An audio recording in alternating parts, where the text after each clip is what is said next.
Good evening, everybody.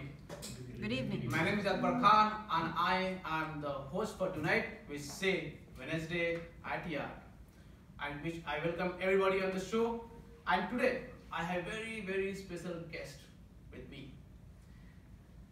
This guest is the best-selling author of historical fiction novel, The Coat of the Army, and other work in multiple other novels, to name a few, coming out of Scotland, My Next Mr. Grey, and my favorite and infamous, Tomorrow We Will Conquer.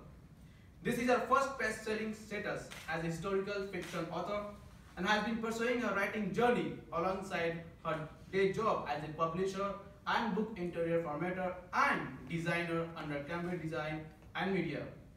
So it's no doubt she could pop up with so many novels one day. So please put your hands together to welcome the best-selling author, Nada Qamber.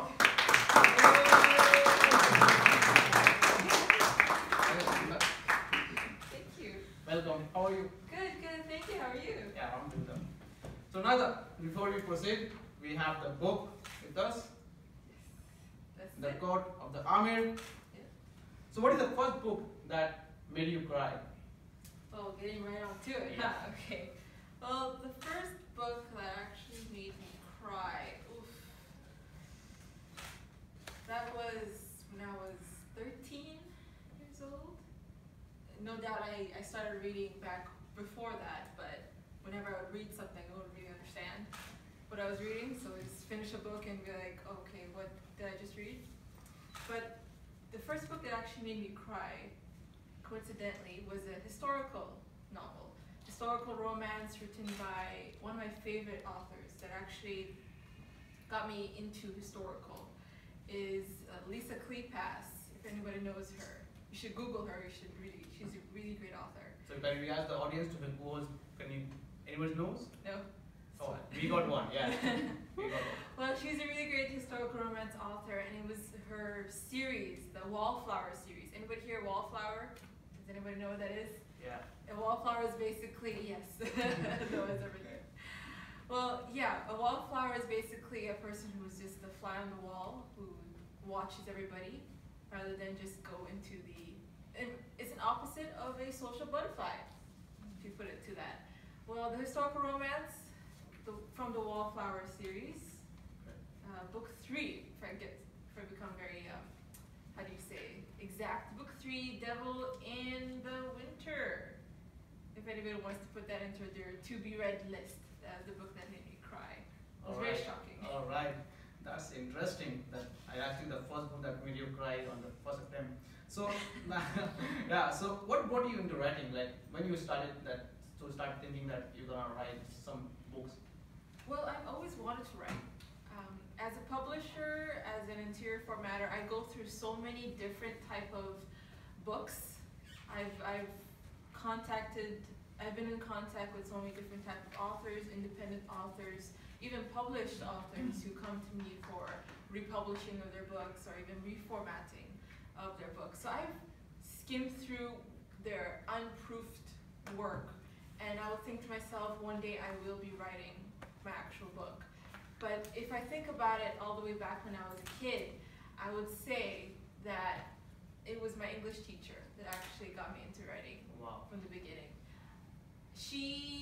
In school we used to write these book reports about a book that we would read, and we would write all about what the book was about and submit the 5-page report to the teacher. And I would get so excited. I remember getting really excited because I would just, even if what I was writing doesn't make sense, even if my grammar and spelling was wrong, albeit I tell you the spelling of that of the court of the Emir is, the first draft was very a first draft. My language was off, but that's what proofreaders are for. So when we would write those book reports, I would get so excited, and then as the time goes on, I would continue to read, and then I got into the publishing world, and then I thought, I'm gonna write one day, and it's all thanks to my English teacher. That's so kind. So before we start anything, we do lots of research work. So what kind of research do you do? Now, how long do you spend researching before beginning any book of yours? Well, that would depend on what content I'm writing. So for the court of the Amir, that book took about more than 6 months to research before I actually started writing. From thinking about what type of court, I knew I wanted to write about the royal family, but what type of the royal family I wanted to write about was the big question. And living in the Middle East, you would think that writing about a Amir or a Khalifa or any of the royal family of the Middle East would be easy. But no, it's not. Yeah, that's why you took 6 months. It took 6 months plus because I had to write some more and go back and call all these people whom I contacted with. And people whom I contacted, I actually went to public libraries. I went to the Royal Court Library. I spoke with the royal, the court historian, and a very taboo person who I spoke with was one of the owners of a courtesan business back in the day. And that is still alive and kicking, by the way. As most of you might know, another term for it is called a brothel. Yes.